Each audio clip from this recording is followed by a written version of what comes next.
Subscribe करें हमारे YouTube channel साधना gold को और पाएं वीडियोस सबसे पहले। बेल आइकन दबाना ना भूलें। आपको पता है, नरक में जाने के लक्षणों में पहला लक्षण ही कार्पण्य वृत्ति है, कंजूस।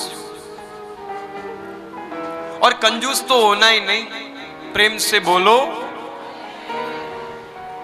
हाँ।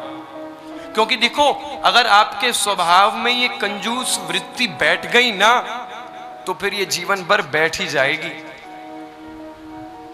जो व्यक्ति स्वभाव का कंजूस होता है, वो भजन में भी कंजूसी करेगा, भोजन कराने में भी कंजूसी करेगा, व्यापार के समय में भी कंजूसी करेगा। प्रभु भी अगर आ जाए कि भैया कंजूसी छोड़ दो, तुम कंजूसी मत करो, वो तब भी प्रभु के सामने भी वो कंजूसी बना रहेगा। ये स्वभाव की वृत्ति है। मैं क्या बार बार कहता हूं, दुर्योधन की स्वभाव में बदलाव कभी लिखा नहीं था, तो दुर्योधन का स्वभाव प्रभु श्री कृष्ण के सामने भी नहीं बदला, क्योंकि बचपन से ही वो प्रवृत्ति है, वो बड़े होकर के नहीं हो सकती सही। तो हम बचपन से ही कंजूस ना हो, हृदय एकदम विशाल होना चाहिए। प्रेम से बोलो। और मुझे तो एक भक्त की कथा याद आ रही है कि एक ना बड़ा कंजूस भक्त था। प्रेम से बोलो। इतना कंजूस था महाराज कि उससे अगर कभी कोई ये कहे कि तुम भाई सत्कर्म में कुछ दिया करो, दान, मैं नहीं दूंगा। दान देने से क्या होता है? कुछ नहीं होता है। अब उसकी वृत्ति ही कंजूसमय हो चुकी है, वो कुछ देना ही नहीं चाहता है। पत्नी ने डांट फटकार करके, महाराज अरे विवाह हो गया मेरा, जब से देख रही हूं आज तक एक सत्यनारायण का पाठ नहीं कराया तुमने घर में। बोले देवी क्या दरकार है पाठ कराने का, खुद ही कर लो। अरे इतनी देर हो गई महाराज, ब्राह्मण को भोज पे ही बुला लेते तुम। नहीं नहीं देवी देखो, हमसे तुम ये सब खर्चा की बात मत किया करो, और कोई काम है तो बताओ, हमसे 1 रुपया भी नहीं दिया जाएगा। उस देवी ने कही अगर तुमसे पैसे नहीं दिए जाएंगे तो तुम गंगा जी हो आओ भाई, स्नान कराओ, कम से कम कुछ तो पुण्य का काम करो। देवी जी ने सोचा इसमें ही जाने आने में ही इनके पैसे खर्च हो जाएंगे, तो वही धर्म में लग जाएगा। पत्नी तो चाहती है कि पति का जीवन बन जाए। प्रेम से बोलो। पतिदेव ने कही ओहो देवी 12 किलोमीटर दूर है, कौन खर्चा करे। चलो ठीक है, तुम कहती हो तो मैं चलता हूं। और पैसे बचाने के चक्कर में वो कंजूस व्यक्ति बंधुओं पैदल जा रहा है, गाड़ी भी नहीं कर रही, पैदल। जैसे तैसे देखा, बोले स्नान करने का घाट कौन सा है, तो दूर से ही देख रहा है, बोले स्नान करने वाला जो घाट है उसमें तो भीड़ है, और जहां यजमानों की भीड़ होगी वहां पंडा भी होंगे, और पंडा अगर होंगे तो पंडा तो हमसे मांगेंगे, और हमें तो देना बिल्कुल भी नहीं है, और स्नान और सब कुछ करके घर जाना है, वो भी मुफ्त में। तो सुनो, उस कंजूस व्यक्ति ने क्या किया, जिस घाट पे स्नान होना था और सब कर रहे थे, उस घाट पे तो गया नहीं। धन बचाने के चक्कर में स्वभाव में कंजूसी है, तो उस स्वभाव के चलते उस घाट पे तो गया नहीं। बगल में ही देखा मुर्दा घाट है, जहां कोई स्नान नहीं कर रहे हैं, जहां एकदम भी महाराज भीड़ नहीं है। क्यों होगी लोगों की भीड़? वहां तो कोई दिन में अगर कोई जाता है घर का कोई आदमी, तो वहां पे कोई आता है। आज उसने देखा, उस कंजूस व्यक्ति ने, कि मुर्दा घाट पे तो कोई है नहीं, गंगा जी तो हर जगह की एक ही है। और जाकर के मुर्दा घाट में अपने सामान को लेके जाने लगा। ठाकुर जी ने देखा कि बोले लोग तो हमने बहुत देखे, ऐसा कंजूस हमने नहीं देखा जीवन में कभी। आज इसकी कंजूसी में दूर करता हूं और देखता हूं कि हो पाती है कि नहीं। प्रेम से बोलो। ठाकुर जी देखो कृपा करने जा रहे हैं, लेकिन अपनी वृत्ति के कारण वो कृपा को पाता है कि नहीं, ये आप देखना। जैसे ही उस कंजूस व्यक्ति ने गंगा जी के भीतर जो है इस आस में कि देखा कोई पंडा तो नहीं आ रहा है, कोई खर्चा नहीं होगा, चलो फट फट फट 2 डुबकी लगाऊंगा और चुपचाप चला जाऊंगा, धर्मपत्नी से कह दूंगा हाँ हाँ सब हो गया, सब धर्म कर्म कराया मैं तो, उसे क्या पता कि मैंने तो कुछ दिया ही नहीं है और स्नान भी हो गया हमारा। उस व्यक्ति ने जैसे ही 3 डुबकी लगाई गंगा जी में, हर हर गंगे महाराज के करके जैसे ही ऊपर आया और महाराज अपने बालों को सवार करके जैसे ही पहुंचने लगा तो सामने देखता क्या है कि मेरे भगवान पंडा बन करके खड़े हैं। यजमान की जय हो। ठाकुर जी पंडा बन गए, पता नहीं लगने दे रहे हैं। उसका तो मुंह ही उतर गया। अरे हमने तो बड़े सोच विचार करके स्नान किया, जे कांते आ गए पंडा। यजमान की जय हो। हाँ हाँ पंडा जी ठीक है, लेकिन एक बात बताइए, आप इतना लोभ भी ठीक नहीं है। क्यों यजमान ऐसे क्यों कह रहे हैं? बोले और नहीं तो क्या, आपके जैसे जो 2 4 10 पंडे हैं उनको तो हम देखते हैं वो उस घाट पे जा रहे हैं जहां पे लोग स्नान करते हैं। आप पैसे के लोभ में आके मुर्दा घाट भी नहीं छोड़ा। कैसी बात है ये? जाकर के वहां जाइए ना जहां पे आपका व्यापार रोज चलता है। इतना लोभ ठीक नहीं है कि मुर्दा घाट पे आकर के जो है आप हम जैसों को लूट लोगे। तो ठाकुर जी जो पंडा बने वो कह रहे हैं अरे नहीं यजमान जी, मैं लोभी नहीं हूं, बल्कि वो तो रोज वहां जाते हैं ना उस घाट पे, मैं तो वहां पे रोज नहीं जाता, मैं तो जाता ही नहीं हूं। मैं तो बस यहाँ पे साल में 1 दिन आता हूं और यहाँ पे आप जैसा ही कोई यजमान मिलता है तो मुझे पूरे साल का ही राशन दे जाता है और मैं फिर अगले ही साल आता हूं। क्या कहा? पूरे साल का? बोले और नहीं तो क्या, अब आज आपके ही भाग्य में लिखा है आप ही सेवा करो इस ब्राह्मण की, इस पंडा की, तो हमें 1 साल का राशन लिखो। ओहो पंडा जी रुक जाओ, ऐसे कैसे लिखो, हम नहीं दे सकते 1 साल का, 1 महीने का भी नहीं दे सकते हम तो 1 दिन का भी नहीं दे सकते, तुम जाओ यहां से, बस हमें नहीं देना है। जबरदस्ती है क्या? बोले नहीं जबरदस्ती तो हम कर नहीं सकते, लेकिन अब यजमान हो हमें देना तो चाहिए ही, तुम्हें कुछ ना कुछ तो दे दो। अब 1 रुपया दे दो, चलो लाओ। कंजूस है, 1 रुपया मांग रहे हो? नहीं हम नहीं देंगे 1 रुपया भी। तुम ऐसा करो, उधार ले लेना मेरे से। उधार दे रहा है? अच्छा उधार ही दे दो। बोले अभी नहीं दूंगा, पहले संकल्प कर लो, बाद में मिलेंगे, कल परसों में मैं आऊंगा फिर तब दे दूंगा। मन में ये सोच रहा है कौन सा तो मैं कल परसों आने वाला हूं, इतने साल के बाद आज पहली बार गंगा जी आया हूं, फिर अगले साल आऊंगा, फिर तो ये रहेगा नहीं।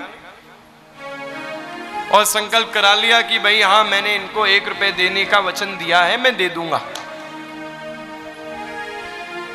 वो व्यक्ति तो घर जा रहा है, 12 किलोमीटर फिर पैदल थका आ रहा। बोले जान छूटी भैया, जो पंडा जी तो 1 रुपए लेकर के ही मानते, मैं तो फिर भी बच गया।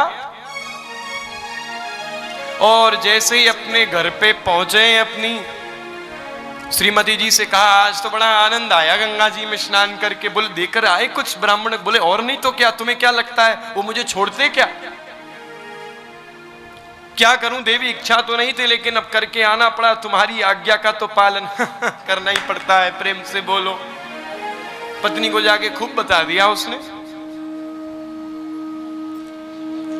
हमारे ठाकुर जी भी तो ठाकुर जी हैं, वो तो ये सोच रहा है चैन की नींद सो रहा है, अब कौन तो वो पंडा जी आएंगे, कौन तो मुझे कुछ देना है। जैसे ही महाराज नींद लगी ही थी कि द्वार पे अरे ओ यजमान जी मैं आ गया। सांकल बजा रहे हैं।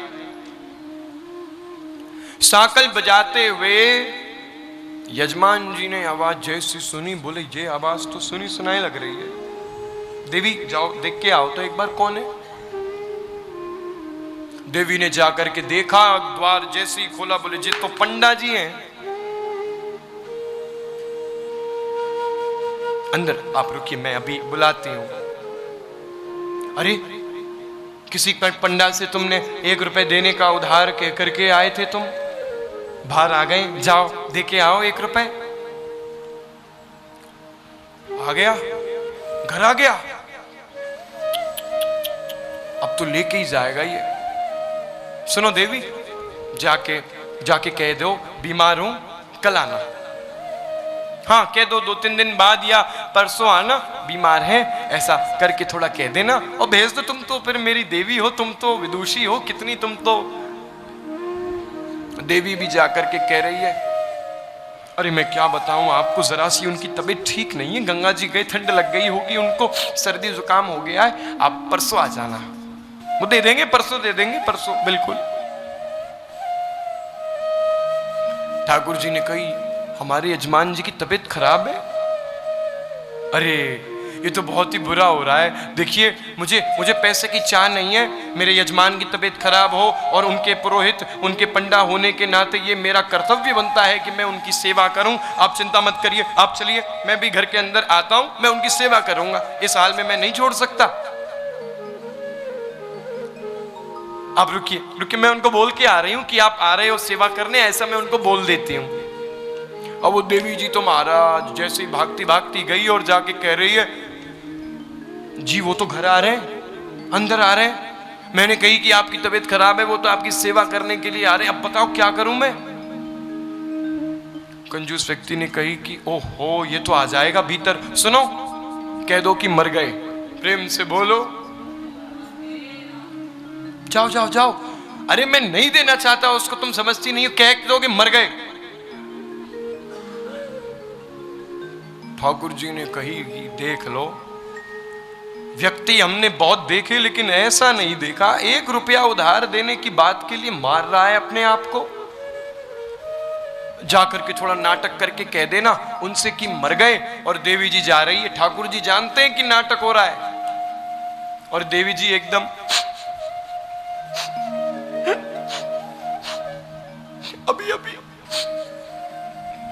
अभी चल बसे,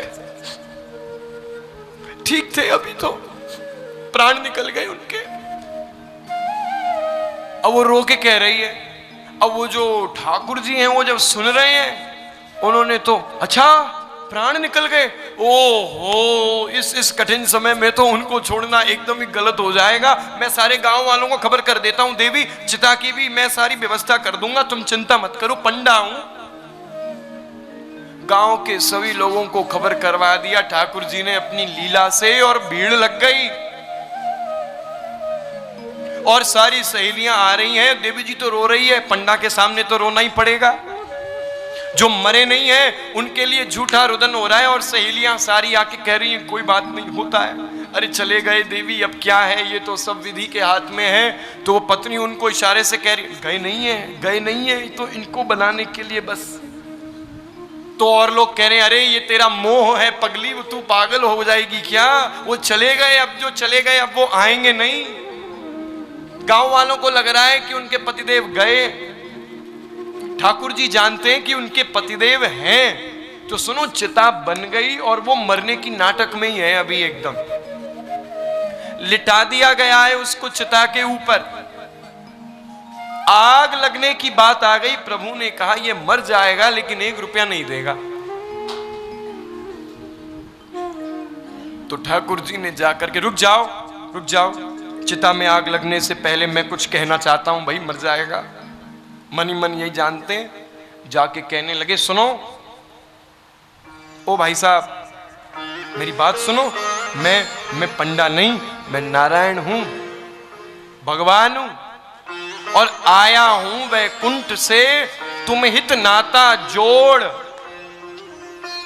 वैकुंठ से आया हूं तुम्हारे साथ नाता जोड़ने के लिए आया हूं, जुड़वा लो। प्रेम से बोलो। तुम्हारे साथ नाता जोड़ने के लिए आया हूं। तो उस पंडा ने जैसे ही देखा, उस व्यक्ति ने जैसे ही देखा कि ये भगवान है, सो बंद आंख में तुरंत इस उम्मीद में कि सामने भगवान होंगे, मोर पंख होगा। तो जैसे ही महाराज उसने आंख खोली तो देखा ये तो पंडा। फिर आंख बंद करी महाराज, बोले तुम तो पंडा ही हो। अरे आया हूं वैकुंठ से, मैं भगवान ही हूं, मुझे पंडा मत समझो। मांग लियो वरदान कछु,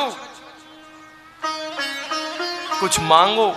तो जानते हो, जब आया हूं वैकुंठ से तुम हित नाता जोड़ और मांग लियो वरदान कछु, तो क्या कह रहा है? बोले प्रभु देना ही है तो धेला दीजिए छोड़। प्रेम से बोलो। कहता है कि मुझे कोई वरदान मत दीजिए आप, धेला दीजिए छोड़। बोले जो 1 रुपए देने की मैंने आपको बात कही है वो आप छोड़ दीजिए, मेरा आपका अब कोई लेन देन का रहा नहीं। इतना कंजूस है कि भगवान उसे वरदान देने के लिए स्वयं आए, लेकिन फिर भी महाराज अपनी वृत्ति के कारण उस वरदान को नहीं स्वीकार कर पाया, प्रभु को नहीं पहचान सका। और कंजूसी वृत्ति ऐसी कि उसी स्वभाव का रहा, कृपा नहीं हो पाई। प्रभु सामने है, देख भी नहीं सका ढंग से ठाकुर जी को, केवल अपनी कंजूस वृत्ति के कारण। इसीलिए न नाम को गाने में कंजूसी होनी चाहिए और न कथा सुनने और कराने में कंजूसी होनी चाहिए महाराज। प्रेम से बोलो।